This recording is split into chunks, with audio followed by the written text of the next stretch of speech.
faire un top 5 de certains livres et en l'occurrence ce top 5 sera sur les livres qui m'ont fait pleurer. Donc ce seront les 5 romans qui m'ont fait le plus pleurer depuis que je suis en âge de lire. Donc du coup c'est vrai que ça a été un choix difficile mais j'ai décidé de le faire et je sais que vous avez été nombreux à me dire que cette vidéo serait certainement bien à voir et que vous vouliez la voir. Donc du coup j'ai enfin décidé de la préparer et je vais vous présenter les 5 livres qui m'ont fait pleurer toutes les larmes de mon corps. En 5e position, il s'agit du livre 4 filles et un jean d'Anne Brachard publié aux éditions Gallimard Jeunesse. C'est un choix qui vous étonne peut-être parce que sur ma chaîne je n'ai jamais parlé de la saga 4 filles et un jean et si je l'ai lu, pas en entière mais j'ai lu les 3 premiers tomes et je sais il faut que je lise le 5e, je vais pleurer encore plus que pour le premier. Promis je le lis très vite mais du coup ce premier tome pardon, est un livre qui m'a vraiment fait pleurer mais pas tant que ça. Mais j'en garde un souvenir parce que c'est le premier livre il me semble pour lequel j'ai pleuré dans ma vie. Parce que j'ai trouvé que l'amitié qui liait Tibi avec Bailey qui avait une maladie grave était totalement horrible en fait. Leur amitié était belle mais horrible parce qu'on en avait une qui était vraiment du genre à ne jamais rien lâcher et l'autre petite malade ne lâche jamais rien non plus. Mais là on se rend compte qu'elle est tellement vulnérable, elle est tellement jeune et elle mérite tellement de vivre. Je peux vous dire que j'étais devant un livre et j'étais là, oh, c'est pas possible, c'est pas possible. Et alors quand j'ai vu le film, oh, c'était horrible. J'ai jamais pleuré autant devant un film que devant 4 filles et un jean. Ça a vraiment été horrible. J'avais c'était une horreur. J'avais vraiment des sanglots dans la voix, j'avais jamais pleuré comme ça et je peux vous dire que c'était assez impressionnant. Même moi j'étais impressionnée par moi-même, mais vraiment le livre et le film sont bouleversants et dans le livre j'ai pleuré et dans le film j'ai encore plus pleuré. Donc je vous conseille vivement cette saga, ce roman très émouvant et les autres qui nous font suivre les aventures des 4 filles que j'adore à un point extraordinaire. En 4e position, je vous mets la couverture ici. Il s'agit de Zouk de Pierre Bottero, publié aux éditions...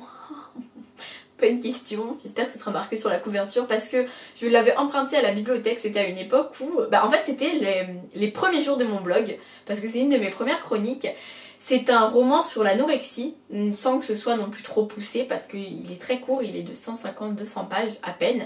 Et c'est un livre que j'ai lu très rapidement, mais qui justement, en quelques pages, m'a fait beaucoup pleurer, m'a beaucoup émue et je peux vous dire que j'en suis ressortie totalement chamboulée parce que c'est un sujet qui me touche beaucoup, l'anorexie, le fait que ça touche énormément de filles jeunes et de filles qui ne se rendent pas compte, mais aussi le fait que ce soit une maladie que les gens ne voient pas comme une maladie, que les gens ne comprennent pas. Et en lisant les livres justement dessus, on se rend compte on comprend justement qu'il y a des gens qui ne peuvent pas s'en sortir, qui ont vraiment du mal.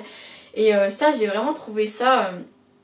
écoutez, j'ai vraiment beaucoup aimé ce sujet, mais il y a eu des moments trop difficiles pour moi de rester comme ça, de rester normale. J'ai pas pu m'empêcher de lâcher des tas de larmes de partout parce que y avait des scènes trop émouvantes et Pierre Bottero a juste une plume mais fabuleuse et malheureusement il est vraiment parti trop tôt et c'est vraiment un merveilleux talent qu'il possédait et qu'il possède toujours parce qu'il sera jamais dans nos cœurs parce que ses livres ont laissé vraiment une trace éternelle de lui et ses romans d'ailleurs méritent vraiment de rester éternels parce que pour moi, il a une plume qui est juste inimitable et qui est juste parfaite. Vraiment, il arrive à faire des phrases très courtes qui peuvent nous faire sortir un sanglot comme ça en quelques secondes. Pour moi, il a vraiment un talent fabuleux et j'espère lire d'autres livres de lui qui me toucheront autant. Mais en tout cas, j'avais lu Tourbé 2, mon amour, que j'avais aussi beaucoup aimé et d'autres romans de sa plume que j'ai aussi aimé. Donc vraiment, Pierre Bottero, pour moi, a une plume extra à découvrir de toute urgence si ce n'est pas déjà fait. En 3e position, il s'agit d'Eleanor Park de Rainbow Rowell, publié aux éditions Pocket Jeunesse, qui est un livre qui a beaucoup fait le buzz. On va dire qu'on en entendait parler partout, avant même qu'il sorte, c'était le nouveau roman. Et quand je l'ai acheté, j'avais très peur, parce que j'avais déjà commencé à avoir des chroniques extrêmement positives, et aussi, évidemment, qui vont avec des chroniques négatives, des gens déçus, des gens qui ne comprenaient pas que ce roman ait autant plu. Et j'ai eu peur parce que du coup j'ai commencé à le lire et c'est vrai que je trouvais ce roman en soi assez banal, qui n'avait pas grand chose d'exceptionnel. Puis en lisant certaines phrases, certaines expressions, je me suis rendu compte que ce livre était merveilleux, était très important pour moi, que l'histoire d'amour qui était à l'intérieur était juste très atypique et exceptionnelle à mes yeux. Et un amour interdit mais qui a quand même lieu. Je trouve ça tellement beau et tellement plus triste justement. Et ce livre m'a beaucoup fait pleurer au moment où je l'ai refermé. Donc voilà, il y a des gens qui ont pleuré pendant le livre, il y a des gens qui ont pleuré, pas du tout pleuré. Moi, je pensais pas pleurer parce que je l'ai lu et je trouvais l'histoire très belle, très horrible mais très belle. Et j'ai fermé la dernière page et je me rendais compte que c'était un vrai bijou.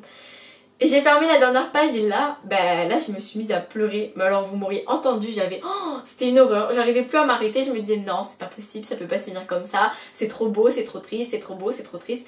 J'étais complètement submergée d'émotions. J'étais tellement triste de quitter cette histoire si belle que du coup je me disais, c'était aussi la frustration en fait de me dire que je ne pourrais plus jamais la découvrir et que quand je le relirais, je saurais déjà ce qui se passe. Mais je la relirai parce que ce livre est tellement beau, cette histoire est tellement belle et j'ai versé tellement de larmes que du coup je me dis que ce livre en vaut vraiment la peine. Mais après je peux comprendre que des gens n'aient pas pleuré, n'aient pas été assez touchés parce que moi-même je ne pensais pas pleurer jusqu'à le refermer en fait, ce qui est assez drôle. Mais bon ça je suis un peu spéciale des fois, je pleure après le film, je pleure après le livre. Mais c'est vrai que celui-ci m'a bouleversée et que du coup je me suis mise à pleurer après et pas pendant.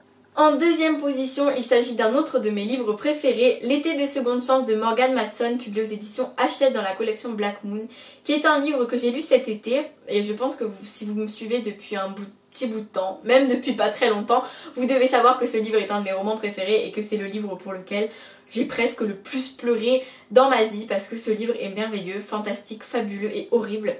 Et c'est l'histoire, à la base c'est l'histoire d'une fille qui part en vacances et qui va retrouver des gens de son enfance, avec qui elle a des relations un peu froides, mais elle part en vacances pour une raison bien précise, parce que son père, qui a un cancer, n'a plus que 3 mois à vivre, et donc maximum 3 mois, donc ils partent en vacances pour profiter de leurs dernières vacances avec lui, ce qui est en soi une situation déjà horrible de savoir qu'on part en vacances parce que c'est les dernières qu'on passera avec notre père, et c'était horrible de lire cette histoire, rien que d'y repenser je serais capable de chialer devant la caméra, mais vraiment il y a eu des moments qui m'ont... J'étais en larmes, les pages étaient pleines de larmes, tout était trempé, je voyais même plus ce que je lisais parce que c'était trop beau et c'était injuste. Je trouvais ça tellement injuste que des gens puissent mourir d'un cancer, puissent mourir d'une maladie, puissent mourir alors qu'ils n'ont rien fait, et c'était horrible. Vraiment c'était horrible à lire, mais c'était tellement beau. C'est la relation fille-père, père-fille qui est vraiment super belle. Parce qu'on va voir que justement un père et une fille qui sont pas si proches vont se rapprocher, vont s'avouer qu'ils s'aiment, vont évoluer, et oh là là, rien que de vous en reparler c'est horrible. J'ai vraiment versé beaucoup de larmes en lisant ce livre, que ce soit à certains moments où c'était pas encore si triste que ça, mais c'était beau et je pouvais pas m'empêcher de pleurer. Et j'ai pleuré, j'ai pleuré, j'ai pleuré. Mais je regrette pas du tout d'avoir lu ce livre qui est une merveille à mes yeux, qui a vraiment bien su exploiter les sentiments d'une adolescente de mon âge à peu près, enfin elle avait 16 ans je crois, ou 17 ans, donc 17 ans c'est mon âge. Et du coup j'ai trouvé ça trop beau. Voilà, donc je vous le conseille beaucoup, même si je l'ai déjà conseillé 1001 fois, qu'il y a beaucoup de gens qui m'ont dit qu'ils l'avaient lu suite à ma chronique ou à mes vidéos parce que j'étais très insistante, et qui l'ont aimé aussi, qui ont pleuré toutes les larmes de leur cœur aussi. Donc sachez que ce livre vous fera certainement pleurer, il y a vraiment beaucoup de risques, hein, je vous préviens. Puis le numéro 1, le livre qui m'a vraiment fait verser le plus de larmes dans ma vie. Là je pense qu'il n'y a aucun doute, je ne l'ai pas en main parce que c'est un e-book, mais je vous mets la couverture ici. Il s'agit du roman Au travers des mots de Camille Thomas, qu'elle a elle-même publié, donc qu'elle s'est auto-éditée parce qu'elle a voulu raconter son histoire. Donc déjà, si vous comprenez bien, c'est une autobiographie. Ce qui est totalement traumatisant. Parce que quand on lit une fiction, on sait que ça existe comme situation, mais on sait que c'est pas vrai, que la personne ne s'est pas inspirée de faits réels. Or là, on va lire la vie de cet auteur, on va lire ce qu'elle a vécu, ce qu'elle a subi, on va lire le traumatisme qu'elle a eu, parce qu'elle raconte la perte de son amour de jeunesse. Donc elle est restée... elle a rencontré elle le connaissait depuis très longtemps, elle a été avec lui à partir de 16-17 ans, et il me semble qu'elle est restée 2-3 ans avec lui avant qu'il décède d'un accident. Et voilà, donc là comment vous dire que quand on lit ce livre, il y a beaucoup de gens qui m'ont dit qu'ils l'avaient lu et qu'ils ont dû s'arrêter, par exemple à certaines parties, parce que c'était trop dur à lire, de se dire que c'est réel, que son amour de jeunesse est réellement mort, il est réellement décédé dans un accident, et elle a vraiment vécu toute cette horreur. Enfin bref, tout ça pour vous dire que ce livre m'a vraiment fait pleurer beaucoup. C'était horrible, c'était vraiment horrible, mais c'était beau. Parce que quand j'ai lu l'histoire, on a la première partie, qui est la rencontre avec son amour, la vie qu'ils vont mener l'amour qu'ils se portent l'un à l'autre, c'est tellement beau, c'est adorable, c'est juste adorable. On va vivre l'accident et alors quand on arrive à là, en fait, il y a une page où elle explique que ça a été très dur à raconter. Je vais me mettre à pleurer, c'est tout à fait. Elle expliquait que ça avait été très difficile de l'écrire et j'ai lu cette page et rien que de lire ces quelques mots de sa part, j'étais déjà en larmes, j'étais déjà en train de pleurer. Et après, on vit l'accident, on vit ce qu'elle vit. Ensuite, on vit l'enterrement. Oh, c'était affreux, mais c'était très vivant, très réaliste et c'est ça qui était d'autant plus horrible. Mais j'ai trouvé ça vraiment beau de lire une histoire d'amour aussi belle, malgré le drame, et surtout de vivre la reconstruction, de vivre le parcours avec elle, tout ce qu'elle a vécu, même si bien sûr on ne pourra jamais imaginer la souffrance et toutes les difficultés qu'elle a eues suite à ce drame dans sa vie, mais c'était très beau de lire comment elle a fait pour se reconstruire et qu'au final maintenant elle est mariée et elle a 2 enfants et malgré ce traumatisme de jeunesse, elle reste quand même heureuse avec sa famille et ses enfants. Et voilà, tout ça pour vous dire que ce livre est vraiment magnifique parce que c'est vrai que quand je vous en parle, c'est peut-être pas tentant de lire un roman qui fait autant pleurer. C'est la première fois que je pleurais autant, vraiment. Là, j'avais la boîte de mouchoirs à côté de moi et j'en pouvais plus. Ma soeur est rentrée dans ma chambre et elle a même eu peur parce qu'elle a pas compris ce qui se passait. J'étais là, tout va bien, t'inquiète pas. Elle me faisait, tu veux des mouchoirs? Alors j'ai fait, oui, je veux bien. Et du coup, elle allait m'en chercher une boîte entière. Et j'étais là, j'avais une pile de mouchoirs comme ça à côté de mon lit parce que j'en pouvais plus de pleurer. C'était horrible, mais c'était beau parce que c'était tout l'amour qu'elle lui portait et tout l'amour qu'il lui portait, le fait qu'il voulait la protéger et qu'au final, c'est elle qui a été sauvée et c'est lui qui est décédé parce qu'il a toujours voulu protéger sa petite Camille. Enfin bref, tout ça pour vous dire que c'était tellement beau que je vous le conseille beaucoup. Je vous conseille de découvrir ce moment de la vie de Camille Thomas, cet horrible moment qu'elle a vécu, mais aussi toute la reconstruction qu'il y a derrière. Et je vous conseille de lire tout simplement parce qu'elle a une plume merveilleuse et que c'est très triste, je trouve, qu'elle soit auto-éditée et que son livre n'ait pas été publié par une maison d'édition. En tout cas, j'espère que ça lui arrivera un jour parce que c'est vraiment une autobiographie à découvrir et j'ai trouvé ça tellement poignant, tellement beau. Je sais même pas comment vous en parler sans me répéter, mais c'était vraiment magnifique comme histoire, même si c'était traumatisant aussi. Donc voilà, si jamais vous avez envie de le lire, je vous laisse aller sur son site, vous tapez Camille Thomas, vous tomberez sur Amazon, sur la FNAC, je pense qu'il est en vente. C'est un très beau livre qui en plus a une très jolie couverture, qui est très tentante et c'est un très beau livre, sa couverture et ce qu'elle renferme.